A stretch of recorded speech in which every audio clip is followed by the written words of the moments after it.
Ustaz, saya seorang wanita, jika datang kepada saya dua orang laki-laki. Laki-laki pertama adalah laki-laki yang baru akan mulai belajar agama. Sedangkan laki-laki kedua seperti sudah paham dan rutin belajar agama. Di beberapa kesempatan Ustaz menyampaikan untuk memilih calon suami yang pemahaman agamanya setara atau di atas kita sehingga dapat mendidik dan mengarahkan. Namun Ustaz, jika dinilai dari hal-hal di luar pemahaman agama, saya jauh lebih condong kepada laki-laki pertama. Ini kan konteksnya jika datang dua laki-laki di satu waktu. Seringkali kita dalam hidup suka menyempitkan apa yang Allah luaskan. Dan seringkali masalahnya tuh terburu-buru, gak sabaran. Padahal kalau kita sabar sedikit, ada pintu lain yang lebih baik daripada dua opsi sebelumnya. Lalu yang berikutnya, pembicaraan tentang kesetaraan dijelaskan bahwa untuk meminimalisir potensi konflik dan perpecahan serta karamnya rumah tangga.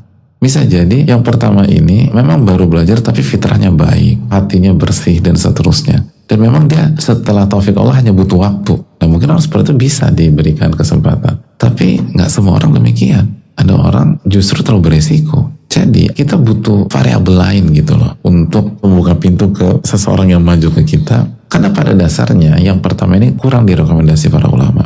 Dalam konteks cari istri, kata para ulama, Anda harus bersungguh-sungguh mencari wanita soleha dan bertakwa yang sudah terbukti track recordnya berubah dan istiqomah. Jadi bukan 1-2 pekan lalu, 1-2 bulan lalu berubah.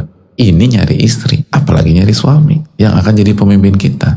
Itu rekomendasi para ulama. Cari yang track recordnya diketahui banyak pihak bahwa dia laki-laki bukan hanya baik, bukan hanya bertakwa, tapi sudah baik dan bertakwa dalam jangka waktu yang cukup untuk dikatakan istiqomah. Karena itu menunjukkan bahwa ini orang stabil. Ini bukan kelabilan. Peluang untuk balik arahnya kecil.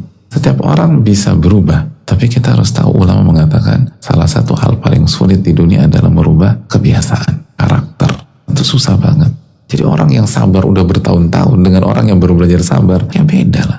Orang yang sudah berjuang ikhlas bertahun-tahun dengan orang yang baru belajar ikhlas kemarin, ya beda secara umum. Makanya resikonya besar kalau Anda lebih memilih yang baru mencoba untuk berubah dibanding memilih yang sudah terbukti berhasil berubah. Itu poinnya. Tapi kalau kita ngotot, boleh. Selama semua syarat dan rukun pernikahan sah, tapi resiko tanggung sendiri. Peluang besar untuk gagal. Tapi bisa jadi berhasil kalau kita jujur atau kita istighfar, kita jungkir balik. Makanya memang agak pelik. Saran saya, jujur sama Allah, istikharah, musyawarah sama pakar-pakarnya atau orang-orang yang punya pengalaman.